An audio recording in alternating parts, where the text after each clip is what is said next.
Hello everyone, I'm Tamika Weatherspoon. We're joined by Sean McKean, who has been very personally affected by heroin. Sean, thank you for joining us. Thank you for having me. You almost didn't come and do this interview. Why is that? It caused some mixed emotions with my family. A lot of my family want this to kind of die down. They don't want me to keep bringing almost shame to my family, which is what some of them view this as. Is I'm very shameful for the way I turned out and for continuing to try and be an activist to help people that have problems like I had.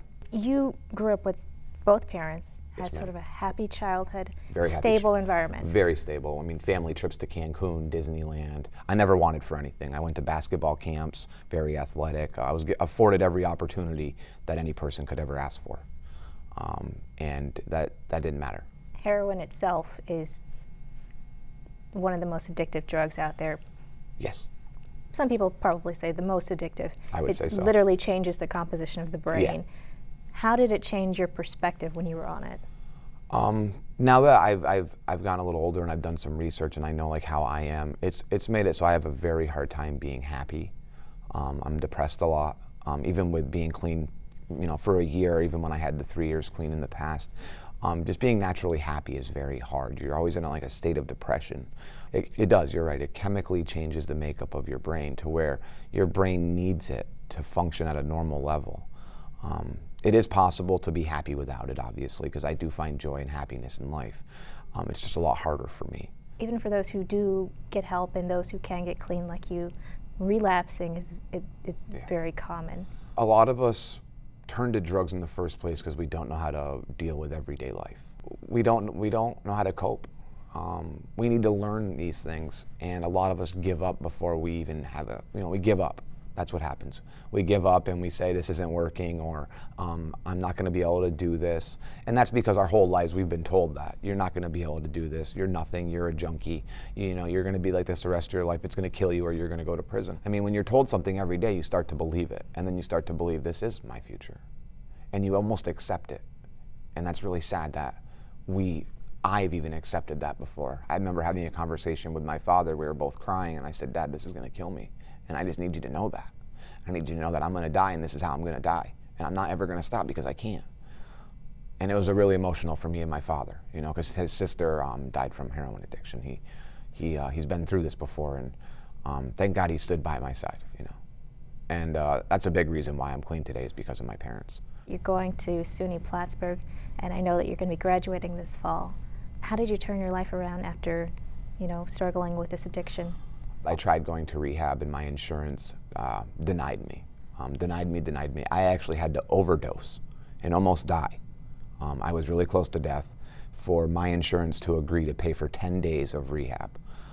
10 days is not enough for a heroin addict. We're still in withdrawal at day 10. I've been to many rehabs. I've done halfway houses. I can't explain what happened on this 10-day stay, but on this 10-day stay, I had like an inner awakening.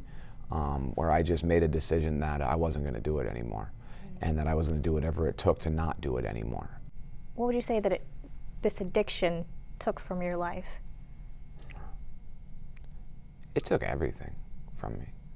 It took the girl that I loved the most, that I still love the most, that I wish was still here. It took my family from me. Most of them still won't talk to me, no matter what I do, no matter how many amends I make, no matter how much I change.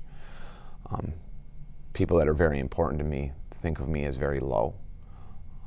It's hard to get employment in Plattsburgh because of my name, because so many people know about me. I'm afraid to introduce myself to people and say my last name because I'm afraid they've heard something bad about me. It's ruined me as a person.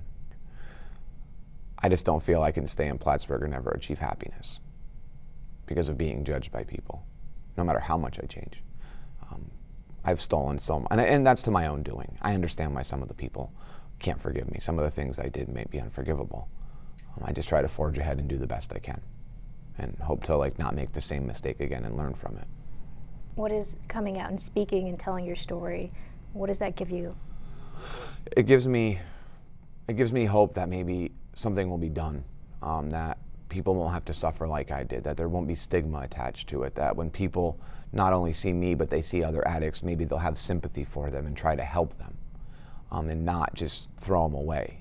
From your firsthand perspective on this whole issue, what do you think is going to happen to specifically our region if things don't change? You're going to see a lot more young people die. You're going to see kids who could have had great lives die. You're going to see our jails and prison continue to overfill. You can't lock this problem away. You can't sweep it under the rug. You can't, no matter how many people they put in jail or prison, every time they put one in, 2 more are coming up here. It's going to get a lot worse. I think it is going to get a lot worse if there's not something done about it. If addicts aren't given help or aren't given a chance to go to rehab or some kind of intervention isn't done, a lot more people are going to die and a lot more people are going to go to prison. And it doesn't need to be like that. It really doesn't. Sean, I want to thank you for coming. No problem. Thank you for having me. Some of my family isn't going to be happy, but Really? yeah, there are some of them that are really. But don't they get why you're doing it? Don't they understand why it's important to talk about it? They think it's a shame that I do this, and it brings shame to my family. My dad and my mom don't. My dad and my mom think it's great. They know that I watched this girl die and that she could have gotten help and didn't get it, and she could still be alive, you know. And she didn't get the help she needed, and they know that's why. That's really, if that situation wouldn't have happened, I don't know if I would be doing this. Maybe I would, I don't know. But every time I think about not doing it when I'm asked, I think about her laying in her bed and like how sick she was. And I think about all the pain she had to go through and how it all could have been avoided. I mean, we called every rehab in New York State, every single one. I mean, I sat there with her, and every time we were told no, I watched a little bit more of her die inside, you know. And when you see that happen to somebody and they really truly want help and they just can't get it, it's sad that our system's broken, unless you have money. And I hate to say that. If you have money, you can pay for a private rehab. But if you don't have money, it's like nobody cares. You know, it's like just put them in jail. And like I said, like that's put them in jail or let them die. They'll be less of a burden on society. You said that your name, the stigma follows you around from, talking about your experiences. I'm always Sean the drug dealer, Sean the narc, or I'm Sean the junkie. That's it. That's why I actually want to leave Plattsburgh. For once in my life, I just want to be Sean. You know, and I think I deserve that. I think everybody deserves a second chance, and I'm about to get mine. When I graduate from college, I'll have my opportunity to go to grad school and leave, and hopefully I can get someplace and still continue to be in recovery and continue to be a voice if needed, but kind of just be Sean for a little while. I really just want to be Sean, just Sean. When I meet people, I want to be able to say I'm Sean McKean and introduce myself and have pride in my voice, and and I don't get that up here. I really am. I get scared when I have to introduce myself because I'm worried that they've heard something about me and they're going to judge me before they even get a chance to know me.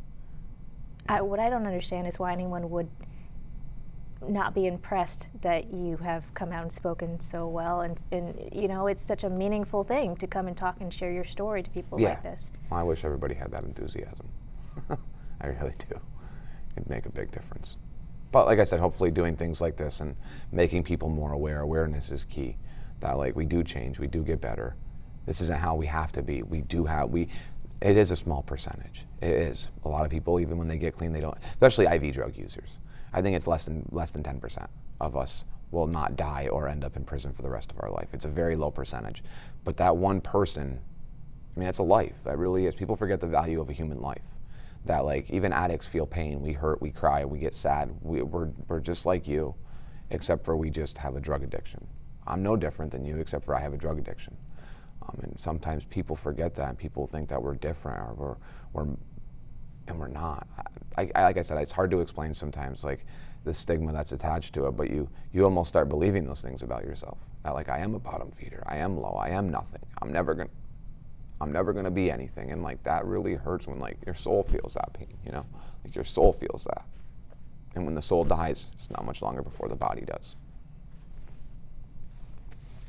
So next year will probably be a new start somewhere else for you? I hope so.